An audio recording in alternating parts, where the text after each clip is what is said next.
काही प्रवास विमानातून होत नाहीत, ते रस्त्यावर घडतात आणि आयुष्यभर लक्षात राहतात. आज मी निघालोय मध्य आशियातील एका महत्त्वाच्या देशाच्या दिशेने आणि त्या देशाचं नाव आहे रिपब्लिक ऑफ कझाकिस्तान. समोर एक नवीन देश, नवीन लोक, नवीन भाषा आणि एक अनोळखी जग. पण हा प्रवास सोपा नव्हता. मग भेटले काही लोक, काही अनपेक्षित चेहरे आणि काही खास क्षण. या प्रवासात नेमकं काय घडलं माझ्यासोबत? कझाकस्तानचे लोक एका भारतीयाला कसं ट्रीट करतात? इथल्या लोकल मुलींचं भारताविषयीचं मत काय? अशा असंख्य प्रश्नांची उत्तर आपण या व्हिडिओत शोधण्याचा प्रयत्न करणार आहोत. इथल्या लोकल मुलींशी झालेल्या गप्पा, त्यांची संस्कृती आणि त्यांचा दृष्टिकोन हा माझ्यासाठी खूपच वेगळा होता. आणि मग मी पोहोचलो कझाकिस्तानच्या लोकल बाजारात, कझाकिस्तानच्या भाजी मंडईत. लोकांचा गोंधळ, आवाज, भाज्यांचा वास आणि खरी लोकल लाईफ. हा व्लॉग फक्त प्रवासाचा नाही, तर हा आहे एका मराठी माणसाच्या उझबेकिस्तान पासून कझाकिस्तान पर्यंतच्या रॉ आणि अविस्मरणीय खऱ्याखुऱ्या अनुभवाचा. सो व्हिडिओ शेवटपर्यंत नक्की पहा आणि आत्ताच आपल्या हक्काच्या मराठी चॅनलला सबस्क्राईब करा, कारण पुढे जे घडलं ते मी कधीच विसरणार नाही.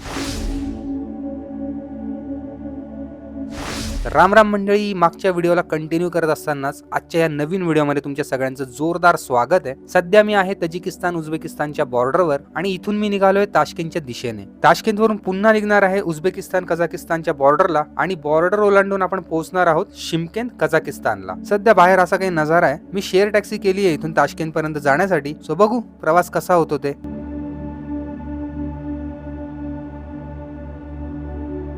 6.5 hours later. मित्रांनो, जवळपास 6.5 तासांच्या प्रवासानंतर मी फायनली पोहोचलोय शिमकेंत कझाकिस्तानला. रस्त्यात काही कारणास्तव मला व्हिडिओ नाही बनवता आला, पण तरी उझबेकिस्तान कझाकिस्तानची बॉर्डर क्रॉस करताना नेमका काय अनुभव आला, इमिग्रेशनचा काय सीन होता, या सगळ्या गोष्टी मी तुम्हाला पुढे सांगणारच आहे. सो व्हिडिओ शेवटपर्यंत नक्की पहा. आता सध्या मी आहे माझ्या हॉस्टेलमध्ये आणि आता नेमकी माझ्याकडे इथली करन्सी नाहीये. सो पहिले करन्सी एक्सचेंज करू आणि बघू मग पोटा पाण्याची काय सोय होती का ते. ही माझी खोली आहे, एक मोठंसं हॉस्टेल आहे आणि बऱ्याच रूम्स आहे इथे.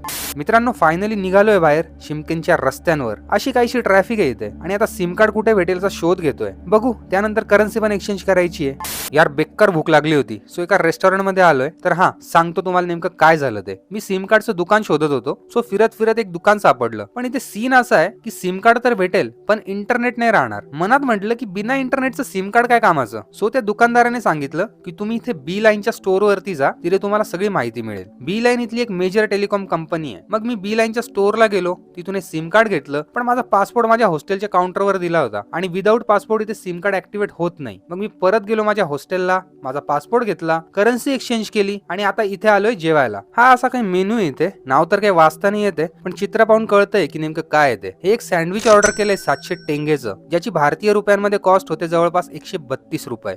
फायनली जेवण करून आलोय माझ्या हॉस्टेलला. ही अशी काही माझी रूम आहे. रूम चांगली आहे. हा मेनू आहे. इथे पण तुम्ही फूड वगैरे ऑर्डर करू शकता. हे एक हीटर लावलंय, हा एक फोन, हे लॉकर्स, एसीचं रिमोट आणि हे असं काहीसं वॉशरूम आहे. क्लीन अँड नीट, सही आहे. आता तुम्हाला सांगतो की मी उझबेकिस्तान मधून इथपर्यंत कसा आलो. उझबेकिस्तानच्या बॉर्डर पासून मी डायरेक्ट टॅक्सी घेतली होती ताशकेंटच्या ऑफ द वॉकझाल साठी. आता इथे बस स्टँडला ऑफ द वॉकझाल म्हणतात. सो त्यासाठी मी पे केले होते 1,30,000 सोम, म्हणजेच आपल्या भारतीय रुपयांमध्ये अप्रॉक्स 850 रुपये. बस स्टँडला गेलो, पण तिथे पण तजिकिस्तान सारखा सीन होता. एकही बस नव्हती शिमकेंसाठी. सो ज्या टॅक्सीने मी इथपर्यंत आलो होतो तीच टॅक्सी घेऊन मी पोहोचलो उझबेकिस्तान कझाकिस्तानच्या बॉर्डरला. तिथे मला शूट करायला संधीच मिळाली नाही, कारण जसा बॉर्डरवरती पोहोचलो तसं समोर इमिग्रेशन ऑफिस होतं. सिक्युरिटी झाल्यावरती गेलो उझबेकिस्तानच्या काउंटरवर, त्यांनी पासपोर्ट वरती एक्झिट स्टॅम्प मारला. देन पोहोचलो कझाकिस्तानच्या इमिग्रेशन काउंटरला. यू गाईज डोंट बिलीव्ह, आजपर्यंत एवढं स्मूथ इमिग्रेशन कोणत्याही देशात झालं नव्हतं. मीन्स लिटरली त्या ऑफिसरने मला काहीच विचारलं नाही, ना हॉटेल बुकिंग, ना रिटर्न तिकीट, काहीच नाही. बाय द वे माझ्याकडे सगळे डॉक्युमेंट्स होते, like hotel booking, travel insurance, confirm return ticket, but he didn't ask me anything. So I was so shocked. त्यांनी फक्त पासपोर्ट बघितला आणि डायरेक्ट एंट्रीचा स्टॅम्प मारला आणि welcome to Kazakhstan. It was literally buttery smooth,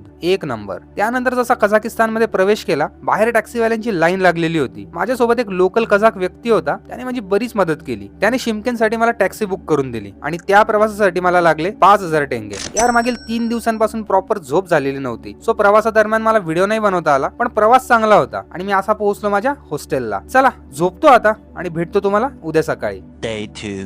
good morning मंडळी, मी आता आहे शिमकेंत कझाकिस्तान मध्ये. मागच्या व्हिडिओमध्ये तुम्ही बघितलं की मी कसा 3 दिवस अडकलो होतो 2 मुस्लिम देशांच्या बॉर्डर मध्ये आणि बराच ऍडव्हेंचर करून मी फायनली पोहोचलोय कझाकिस्तान मध्ये. चला आता निघूया थोडं बाहेर. काल जे सिम कार्ड घेतलं होतं ते पहिले आपण ऍक्टिव्हेट करूया आणि मग बघू शिमकेनची वाईब कशी येते. त्याआधी तुम्हाला इथली करन्सी दाखवतो. इथल्या करन्सीचं नाव आहे कझाकिस्तानी टेंगे. इथे पण तुम्हाला उझबेकिस्तान सारख्याच मोठ्या मोठ्या नोटा बघायला मिळतील. हे बघा, या 10-10 हजारांच्या नोटा आहेत आणि हे आहेत 10,000 टेंगे. इंडियन रुपीज मध्ये हे होतात अप्रॉक्स 1876 रुपये. ही आहे 2000 ची नोट. तर चला निघूया आता बी लाईनच्या ऑफिसला आणि बघू काय सीन होतो ते. हे असं माझं हॉस्टेल आहे आणि खाली एक छोटासा शॉपिंग मॉल आहे. हॉस्टेल भारी आहे पण. ये हॉस्टल सिटी हॉस्टल नाम से है, ऐसा कुछ यहाँ पे मॉल है तो सही है. Hello, how are you? I am very fine.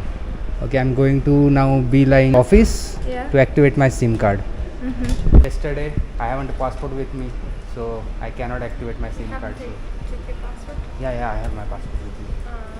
Yeah. चलो भाई निकलते हैं यहाँ से, जाते बी लाइन के स्टोर पे और वहाँ से ना सिम कार्ड एक्टिवेट करवाते हैं. एक 5 मिनिटाचे वॉकिंग डिस्टन्स वरती बी लाईनचं ऑफिस होतं. सो पटापट जाऊन मी सिम कार्ड ऍक्टिव्हेट केलंय आणि आता भूक लागली यार. सो बघू खाण्यापिण्याची काय सोय होती ते. आज मस्त ऊन पडलंय तर भारी वाटतंय आणि शिमकेन मध्ये ना ऍज सच करण्यासारखं जास्त काही नाहीये. सो असा काही रोड आहे, हा सायकलचा एक वेगळा ट्रॅक केलाय आणि चालण्यासाठी हा असा पाथवे. जबरदस्त, एक नंबर वेल ऑर्गनाइज सिटी आहे यार. या ट्रिप मधली माझी ही 3री कंट्री आहे आणि इथला पण एक्सपिरियन्स माझा आतापर्यंतचा 1 नंबर आहे.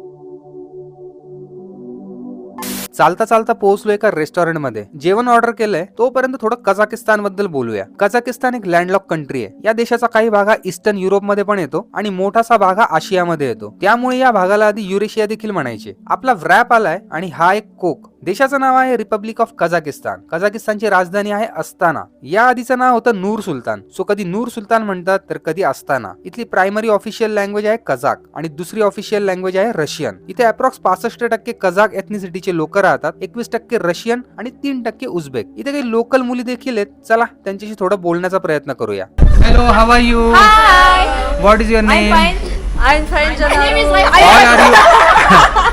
All are you all students? Yes, yes. Okay. Your English is very nice. You all know English? No. No? I don't speak English. Russian? Russian, yes. Kazakh, Russian? Yes. Bulgar? Russki Bulgaristan? Blogger था India Hindustan. काय Instagram?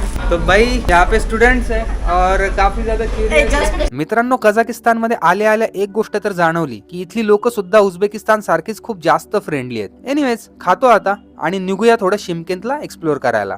खाऊन झालंय पद्धतशीर. आता इथे एक बाजार आहे. नाव थोडं डिफिकल्ट आहे प्रोनाऊन्स करायला. सो जाऊ तिथे, बघू तिथला कझाकिस्तानचा बाजार कसा असतो ते. इथून आपल्याला 12 नंबरची बस घ्यावी लागणार आहे आणि इथे या अशा हिरव्या रंगाच्या सिटी बसेस चालतात.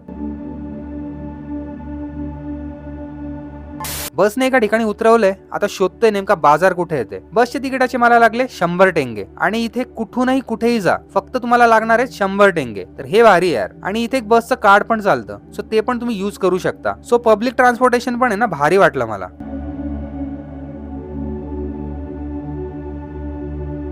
आलोय बाजाराच्या आत. आपण उझबेकिस्तान मध्ये असताना चोरसू बाजार बघितला होता. हाही तसाच काहीसा दिसत होता. हे सगळं हॉर्स मीट आहे. कझाकिस्तान मध्ये देखील घोड्याचं मटण खूप मोठ्या प्रमाणात खाल्लं जातं. सेंट्रल आशियामध्ये सगळीकडे तुम्हाला असे मोठे मोठे मार्केट्स बघायला मिळतील. हे बघू शकता तुम्ही, इथे वेगवेगळे फिश आहेत. हे बदक, ही सुकवलेली मासळी.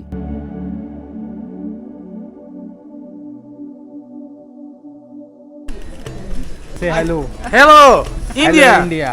India. Yes. Salam, namaste, bunakas, namaste. इथली लोक पण आहे ना खूप जास्त फ्रेंडली आहेत. या आतापर्यंतच्या संपूर्ण प्रवासात मला एक गोष्ट खूप चांगली वाटली की या पूर्ण मध्य आशियातील लोक आहे ना, हे खूप जास्त मनमिळावू वाटले. मीन्स खूप हेल्पफुल आहेत आणि हसून ग्रीट करतात. सो आहे ना, एक्सप्लोर करायला मजा येते.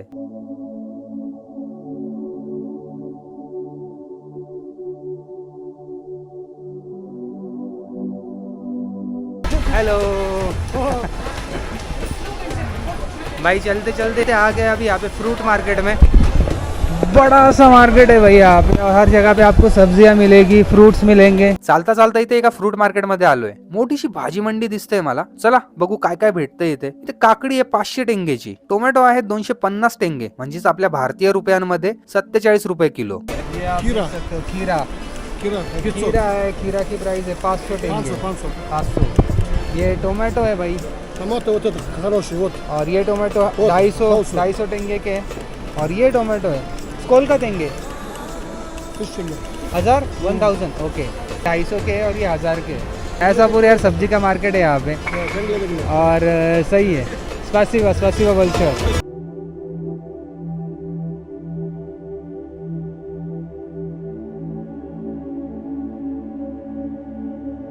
मित्रांनो एक गाजर आहे हे असे उभे कापून ठेवले तिथे बरीच मोठी मंडई आहे आणि यार इथे अजून पण सीडी मिळत आहेत स्ट्रेंज. और यहाँ पे यार अभी तक सीरीज नहीं मिलती यार ये काफी सही है. सिनेमा दा भाई आप देख सकते हो कि यहाँ पे अभी भी सीडीज मिलती है. अभी भी मूवीज की सीडीज वगैरह यहाँ पे मिलती है. खराशो स्पासिवा. मित्रांनो इथे बघू शकता इथे अजून पण सीडीज मिळत आहेत. यार कझाकिस्तान एक बऱ्यापैकी डेव्हलप देश आहे तरी इथे अजून पण सीडीज मिळत आहेत. यार आपल्याकडे तर सीडीज कधीच्या बंद झाल्यात. सो हे थोडं शॉकिंग आहे माझ्यासाठी. चला मला तर काही घ्यायचं नाही इथून सो निघू बाहेर.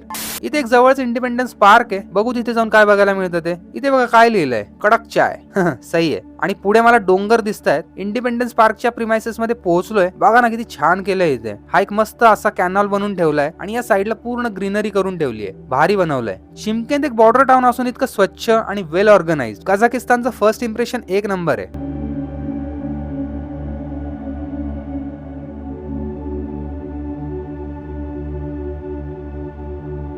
2 दिवसांपूर्वी शिमकेंत मध्ये खूप जास्त स्नोफॉल झाला होता. सो अजूनही काहीसा बर्फ इथे पडलेला दिसतोय.